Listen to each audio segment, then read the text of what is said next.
In this chapter, you have to explain the procedure of elections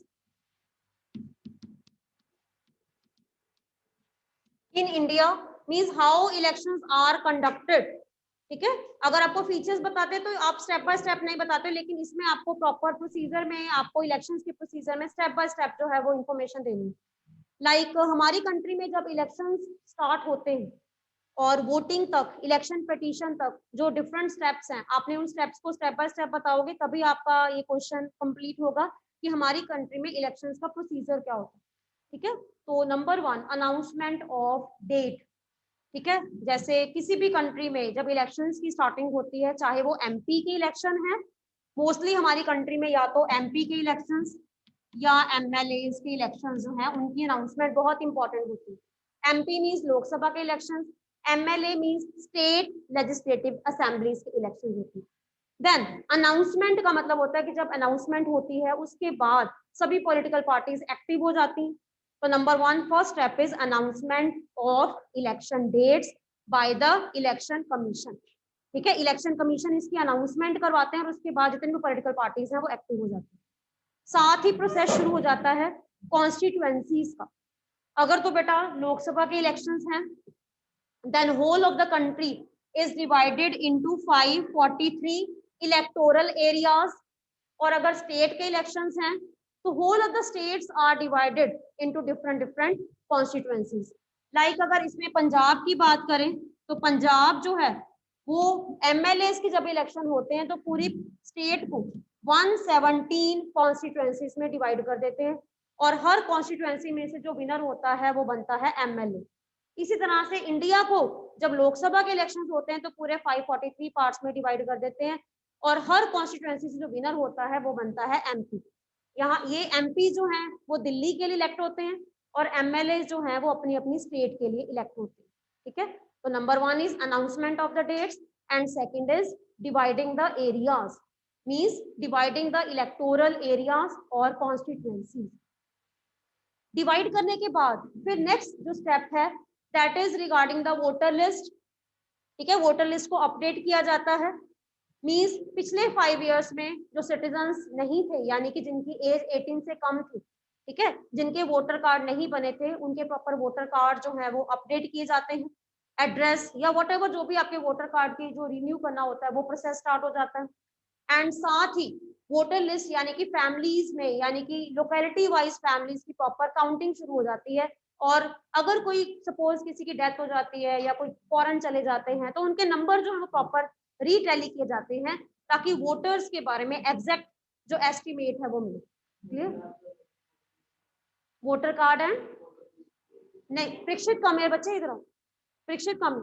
voter card आपका जो है वो EPIC है, electoral photo identity card.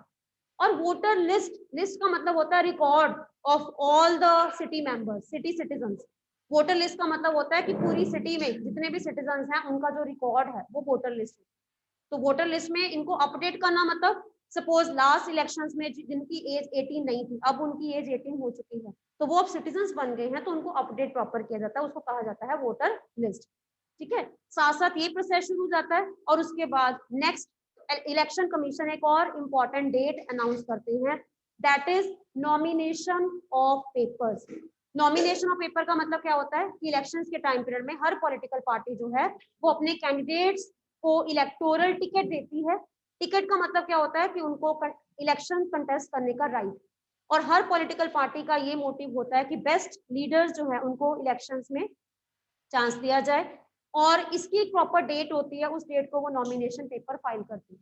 Nomination papers में जो भी एग्जैक्ट इंफॉर्मेशन होती है उस इंफॉर्मेशन को प्रॉपर दिया जाता है. ठीक है, और अगर इंफॉर्मेशन रॉन्ग है तो इसके रिगार्डिंग वेरिफिकेशन जो है वो कौन करता है, इलेक्शन कमीशन. हाँ जी, सिर्फ प्रॉपरली बता, don't look here and there. ठीक है, नेक्स्ट इसके बाद नॉमिनेशन जो है उसके बाद नेक्स्ट जो प्रोसेस स्टार्ट होता है that is scrutiny by the election commission. Scrutiny means careful examination, यानी कि इलेक्शन कमीशन जो है वो सभी जितने भी नॉमिनेशन पेपर्स हैं, जितने भी कैंडिडेट्स की जो भी इंफॉर्मेशन है उनको केयरफुल एग्जामिन करते हैं. कि whether the information given in the nomination paper is correct or not. If any problem is there, then leaders के साथ, candidates के साथ proper meetings की जाती हैं. और अगर कोई क्रिमिनल रिकॉर्ड है या किसी भी तरह से कोई भी ऐसा रिकॉर्ड है जो नॉमिनेशन पेपर में गलत फाइल किया गया है, तो उसके अगेंस्ट एक्शन भी हो सकता है. एंड उसके बाद इलेक्शन कमीशन एक फिर से एक ड्यू डेट निकालते हैं जिस डेट तक कैंडिडेट अपना नेम वापस ले सकते हैं. ठीक है. और उसके बाद उस ड्यू डेट तक अगर कोई भी कैंडिडेट अपना नेम वापस नहीं लेता, तो नेक्स्ट डे न्यूज़पेपर में आपको प्रॉपर लिस्ट जो है वो इलेक्शन कमीशन जो है वो इशू करता है, जिसमें पार्टी का नेम और लीडर्स का नेम आपके सामने होता है, ताकि अब लोगों को पता हो कि कौन सी पॉलिटिकल पार्टी ने किस कैंडिडेट को टिकट दी है, ताकि आपको उनको इवेलुएट करने का और आपको आपके पास प्रॉपर टाइम हो कि आपने किसको वोटिंग करनी. क्लियर. इसके बाद फिर नेक्स्ट स्टेप जो है वो स्टार्ट होता है कैंपेनिंग. कैंपेनिंग में हर पॉलिटिकल पार्टी बेस्ट एफर्ट्स करते हैं अपने लीडर्स को लोगों से मिलवाने के लिए. पब्लिक रैलीज, डिमॉन्स्ट्रेशंस की जाती हैं, स्पीचेस होती हैं. ठीक है. इवन लीडर्स को बुलाया जाता है. देन कई बार तो हम ये कह सकते हैं कि बहुत फेमस जो है पर्सनालिटीज को बुलाया जाता है ताकि वो उस पर्सन की फेवर करे, ताकि लोगों के माइंड को डाइवर्ट किया जा सके. Even television, radio, pamphlets, newspaper, हर जगह आप इलेक्शन जो है उसका कैंपेनिंग का जो है वो आप एक तरह से कलर्स जो है वो देख सकते हैं. देन कैंपेनिंग के बाद कोड ऑफ कंडक्ट, साथ ही कोड ऑफ कंडक्ट जो है वो इम्प्लीमेंट हो जाता है. कोड ऑफ कंडक्ट का मतलब होता है some rules and regulations framed by election commission during the time of elections. ठीक है. यानी कि इलेक्शंस की डेट से और वोटिंग तक लीडर्स को कुछ रूल्स एंड रेगुलेशंस फॉलो करने पड़ते हैं. फॉर एग्जाम्पल, जिस दिन वोटिंग होती है उससे 2 डेज पहले, ठीक है, सारा प्रोसेस जो है कैंपेनिंग का प्रोसेस स्टॉप हो जाता है, ताकि लोगों को प्रॉपर टाइम दिया जाए कि वो किसको वोट करना चाहते हैं, ये उनको सोचने का टाइम प्रॉपर दिया. क्लियर. इसके बाद नेक्स्ट जो लास्ट राउंड आता है दैट इज वोटिंग. वोटिंग करवाई जाती है. वोटिंग जो है वो बहुत ज्यादा, जैसे हम कहते हैं कि एक इम्पॉर्टेंट डे माना जाता है, इसलिए उसको वहाँ उस टाइम पीरियड में हॉलीडे जो डिक्लेयर की जाती है गवर्नमेंट की तरफ से, ताकि पर्सन्स के पास कोई वैल्यू जो है वैलिड रीजन ना हो कि वो वोटिंग करने क्यों नहीं आए. ठीक है. 9 to 5 वोटिंग स्टार्ट होती है और ये वोटिंग जो है वो EVMs means electronic voting machines जो है उनके द्वारा होती है. एंड 9 to 5 जो है किसी भी सेंटर, जितने भी सेंटर्स अलॉट किए जाते हैं, बूथ, उनको बूथ कहा जाता है, पोलिंग बूथ बनते हैं और सभी लोगों के पास प्रॉपर स्लिप्स होती हैं. उनको ये पता होता है कि हमने किस सेंटर में वोटिंग करने के लिए जाना है.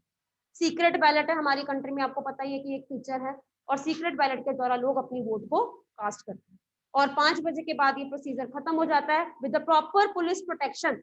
सभी ईवीएम्स को उन सेंटर से शिफ्ट कर दिया जाता है एक ऐसे सेफ प्लेस के ऊपर जहां पे ईवीएम्स को कई बार तो 1 मंथ या 2 मंथ तक स्टोर करके रखते हैं, क्योंकि अलग अलग फेसेस में इलेक्शन होती है. और इसके बाद आता है रिजल्ट काउंटिंग. रिजल्ट काउंटिंग का मतलब काउंटिंग शुरू हो जाती है और मॉर्निंग से ही आपके पास न्यूज़पेपर या मीडिया जो है वो आपको प्रॉपर अपडेट करते रहते हैं कि इस पार्टी की कितनी सीट्स हुई हैं. एंड जब सारी की सारी काउंटिंग खत्म हो जाती है उसके बाद रिजल्ट डिक्लेयर होता है और कैंडिडेट्स के नेम जो है वो अनाउंस किए जाते हैं, जो विनर होते हैं, जो एमपीज बन जाते हैं और एमएलएस बन जाते हैं. उसके बाद इनका प्रोसेस क्या होता है, एमपीज और एमएलएस फिर आपके डोर टू डोर आते हैं, डोर टू डोर कन्विंसिंग जैसे उन्होंने पहले की होगी. ठीक है. आपके पास आते हैं थैंक्स करने के लिए. ठीक है. Vote of thanks kind of होता है. और इसके बाद फिर सपोज अगर किसी भी पर्सन को पूरे इलेक्टोरल प्रोसेस में या जो हमारा प्रॉपर प्रोसेस था स्टेप बाय स्टेप, अगर किसी पर्सन के पास किसी कैंडिडेट या लीडर के अगेंस्ट कोई भी इमेजेस या वीडियोस बूथ कैप्चरिंग के रिगार्डिंग है या रिगिंग के रिगार्डिंग है, तो इन इमेजेस को कैप्चर किया इलेक्शन कमीशन को प्रेजेंट किया जा सकता है और इलेक्शन कमीशन इन पे प्रॉपर जो है वो वेरिफिकेशन करते हैं. और अगर उनको उनके पास प्रॉपर प्रूफ हो कि ये पर्सन जो है वो बूथ कैप्चरिंग के साथ जीता है, तो ऐसे में कई बार उस पर्सन की सीट जो है वो कैंसिल भी हो जाती है और उस पर्टिकुलर सीट पर फिर नए इलेक्शंस करवाए जाते हैं, जिसको क्या कहा जाता है, बाय इलेक्शंस. और इस तरह से हमारी कंट्री में ये जो प्रोसीजर है इलेक्शन का प्रोसीजर वो फिनिश होता है. क्लियर. अब इसी के साथ नेक्स्ट है इलेक्शन कमीशन. सीक्रेट बैलेट का मतलब होता है only you know to whom you are voting. Secret ballot, ballot मतलब मैंने पहले आपको बताया था कि बैलेट पहले जब ईवीएम्स नहीं होती थी तब बैलेट बॉक्स होते थे और जिस पेपर के ऊपर लोग वोटिंग करते थे उसको बैलेट पेपर बोलते थे. उसको फोल्ड करके उस बैलेट बॉक्स में डाला जाता था. लेकिन आजकल के टाइम में ईवीएम्स हैं, बैलेट बॉक्स भी नहीं रहे ना बैलेट पेपर है, लेकिन बैलेट वर्ड जो है वो इतना फेमस है कि उसको सीक्रेट बैलेट का मतलब होता है the process through which you are giving your vote. ठीक है, तो सीक्रेट है क्योंकि आपको ही पता है, कोई आपको कंपेल नहीं कर सकता कि आप किसको वोट कर रहे हो। आप बाहर आकर बताते हो कि मैंने इसको वोट किया, वो सिर्फ आप जानते हो कि आपने इसको किया है या नहीं किया, ये मतलब। क्लियर।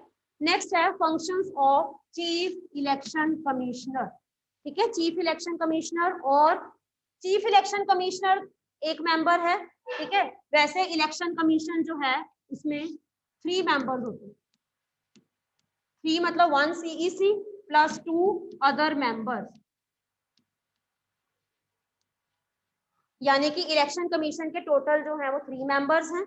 और ये कहाँ पे लिखा गया है, हमारे कॉन्स्टिट्यूशन में article 324 that there will be election commission and 3 members will be there। और इनकी टर्म कितनी होती है, नॉर्मली हमारी कंट्री में जो टर्म है वो 5 इयर्स है, लेकिन इनकी टर्म कितनी है, 6 इयर्स।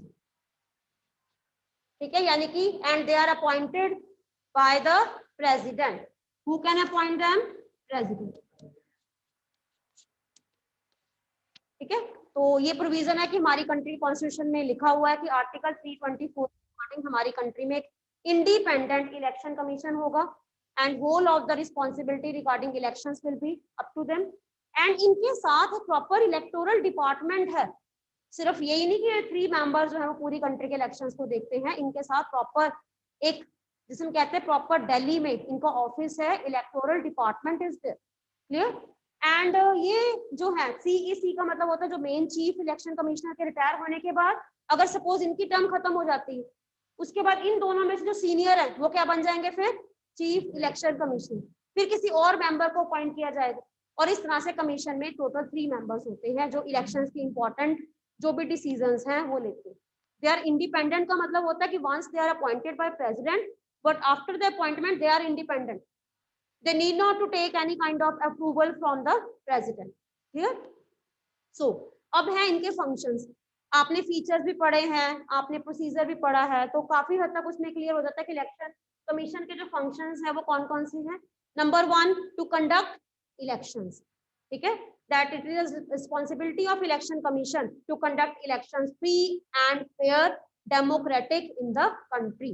ठीक है, तो ये जो मेन फंक्शन है इसके साथ आप लिख सकते हो that is the responsibility of election commission to supervise. Supervise का मतलब होता है कि प्रोसीजर का मतलब होता है अनाउंसमेंट से लेकर वोटिंग तक। आप इसमें वो सारा लिख सकते हो कि इस तरह से ये सारा का सारा जो प्रोसेस है वो इलेक्शन कमीशन जो है वो इसको प्रॉपर वेरीफाई करता है और सुपरवाइज करता है। Number 2, to allot symbols to the political parties. यानी कि इलेक्शंस के टाइम पीरियड में वैसे तो हर पार्टी का अपना सिंबल होता ही है, ठीक है, वो तो इलेक्शन कमीशन की तरफ से दिया ही जाता है, लेकिन कई बार इंडिपेंडेंट कैंडिडेट्स होते हैं जो किसी पार्टी से नहीं होते, तो ऐसे में उनको इलेक्टोरल सिंबल्स अलॉट करने की रिस्पॉन्सिबिलिटी किसकी होती है, इलेक्शन कमीशन।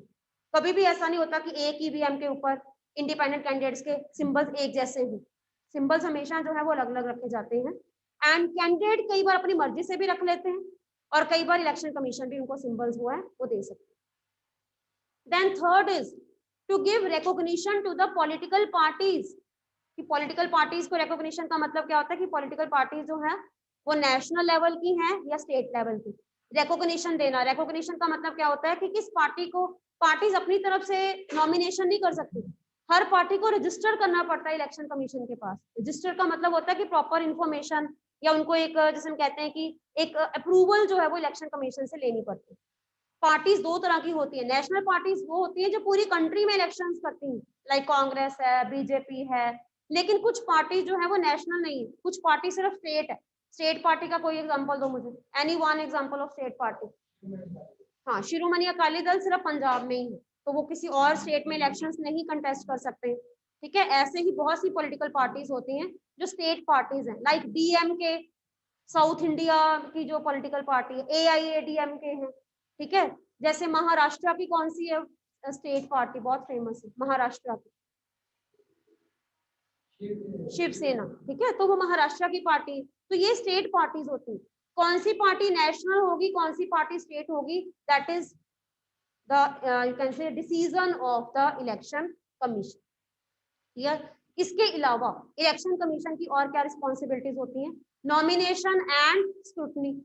उसी में से आपने स्टेप्स बताने हैं कि नॉमिनेशन पेपर चेक जो है वो करते हैं, केयरफुली इनको चेक किया जाता है, वेरीफाई किया जाता है कि जो भी कैंडिडेट्स ने इंफॉर्मेशन दी है वेदर इट इज राइट और रॉन्ग, और अगर रॉन्ग है तो उनके अगेंस्ट एक्शन जो है वो लिया जाता है। Then to verify electoral petition also, मैंने आपको अभी बताया कि इलेक्शंस के टाइम पीरियड में फॉल्स रिगिंग होती है, फॉल्स फेक वोटिंग होती है, और अगर किसी के पास ऐसे प्रूफ हैं तो इन प्रूफ्स को इलेक्शन पिटीशन के बेसिस के ऊपर फाइल किया जा सकता है, केस फाइल हो सकता है। इसकी वेरिफिकेशन प्रॉपर इलेक्शन कमीशन करते हैं रिजल्ट के बाद, और अगर रियल में ऐसा होता है कि उस कैंडिडेट के अगेंस्ट जो है वो एविडेंसेस सही पाए जाते हैं तो इलेक्शन कमीशन का रिजल्ट जो है डिसीजन फाइनल होता है, और ऐसे में उस कैंडिडेट को कई बार अपनी सीट जो है या रिजाइन भी करना पड़ता है अपनी पोस्ट से, फिर नए इलेक्शंस करवाए जाते हैं। ठीक है, तो इसके अलावा इलेक्शन कमीशन जो है पूरी हमारी कंट्री में इलेक्शन कमीशन जो है कौन कौन से इलेक्शंस करवाते हैं आपने बताना है कि to conduct the elections of MPs, MLAs, president. President के इलेक्शंस कैसे होते हैं? डायरेक्ट नहीं होते हैं, प्रेसिडेंट के इलेक्शंस इनडायरेक्ट होते हैं।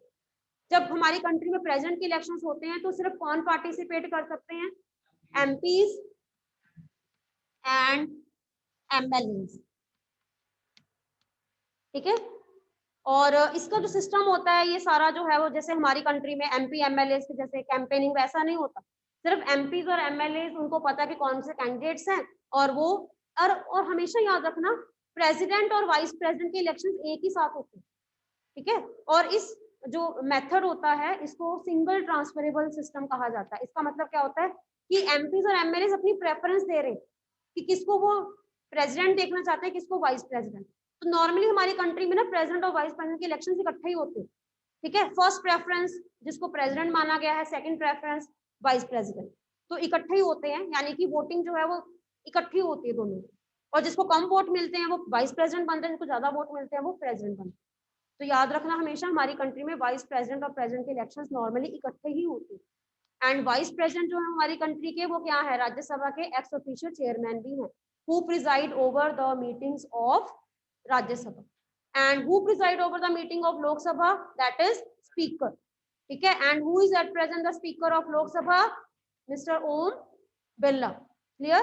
And Rajya Sabha के जो president हैं ex officio chairman, that is vice president of our country, Venkaiah Naidu.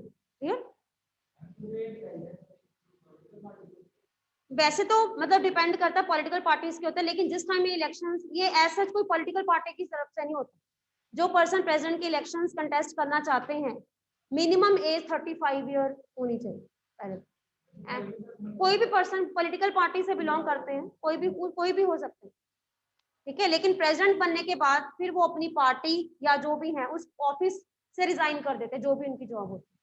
Suppose अगर पार्टी के कोई भी इंपॉर्टेंट पोस्ट पे है या कुछ है, वो रिजाइन कर देते, क्योंकि प्रेसिडेंट जो है वो किसी पर्टिकुलर पार्टी को फेवर नहीं कर सकता। Clear? It is clear to you? किसके? नहीं, ये है इलेक्शन कमीशन के फंक्शन कि इलेक्शन कमीशन क्या था, इसमें आपने हर पॉइंट में इलेक्शन कमीशन के बारे में बताना। जब आप बताओगे फीचर्स ऑफ इलेक्शन, उसमें आपने बताना है कि हमारे कंट्री के इलेक्शन के फीचर्स क्या है। यूनिवर्सल अडल्ट फ्रेंचाइज नहीं बेटा, 3 क्वेश्चन अलग अलग हुए। फीचर्स में आपने बताना है कि हमारी कंट्री में इलेक्शंस डेमोक्रेटिक होते हैं, फ्री एंड फेयर होते हैं, यूनिवर्सल अडल्ट फ्रेंचाइज है, ठीक है, और रिजर्वेशन है। ठीक है, प्रोसीजर में आपने स्टेप्स बताने, how elections are conducted in India, कैसे कंडक्ट करते हो उसका आपने बताना है कि इलेक्शन स्टार्टिंग से एंड तक कैसे होता है। और इलेक्शन कमीशन के फंक्शंस में आपने बताना है कि इलेक्शन कमीशन के इलेक्शंस के रिगार्डिंग क्या क्या फंक्शंस हैं। हाँ, कोड ऑफ कंडक्ट में फीचर्स, हाँ जी, कोड ऑफ कंडक्ट में, कोड ऑफ कंडक्ट जो है that is a feature of elections. हाँ, आप कोड ऑफ कंडक्ट को हर जगह यूज कर सकते हो। कोड ऑफ कंडक्ट को अगर फीचर में लिखना तो आपने बताना this is the feature of our country that before elections code of conduct is there and each and every political member party they have to follow.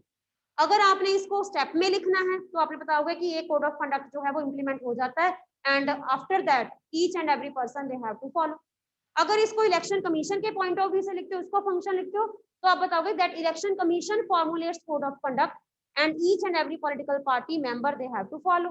तीनों में ही ये यूज हो सकता है, लेकिन थोड़ा सा इसको ट्विस्ट करके टर्न करके आपने थोड़ा बताया, वैसे तो तीनों में ही आप इसको यूज कर सकते हैं। हाँ जी, एनी डाउट बेटा? हाँ जी, Ridham. Okay, which is the largest state which have largest number of MPs in India? Yes, Uttar Pradesh, UP, more than 90। आपको पता है पंजाब के कितने टोटल MPs हैं? पंजाब के टोटल MPs कितने हैं पंजाब के? 13। जलंधर के कितने हैं? 1। वेरी गुड, जलंधर के 1, पंजाब के, इट मींस पंजाब की टोटल सीट्स कितनी है? 13। ठीक है, 13 MPs।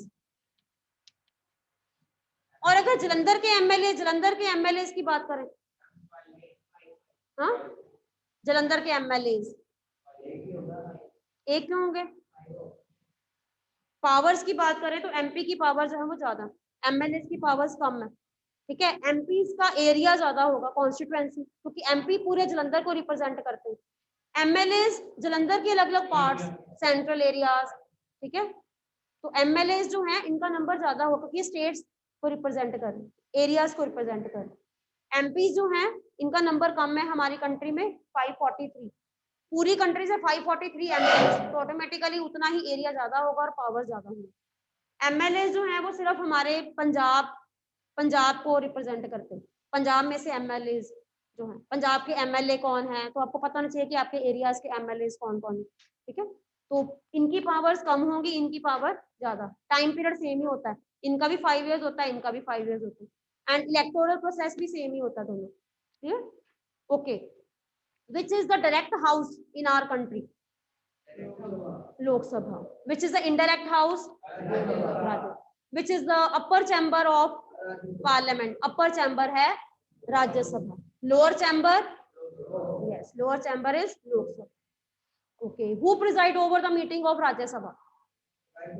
Vice President और एक्स ऑफिशियल चेयरमैन भी कह सकते हैं, क्योंकि एक्स ऑफिशियल चेयरमैन ही हमारी कंट्री के vice president. Who preside over the meeting of Lok Sabha? Speaker. Okay, ये अगर ये क्वेश्चन है तो then who is the leader of Lok Sabha? Prime Minister. Leader of Lok Sabha is Prime Minister. किसका? Vice President.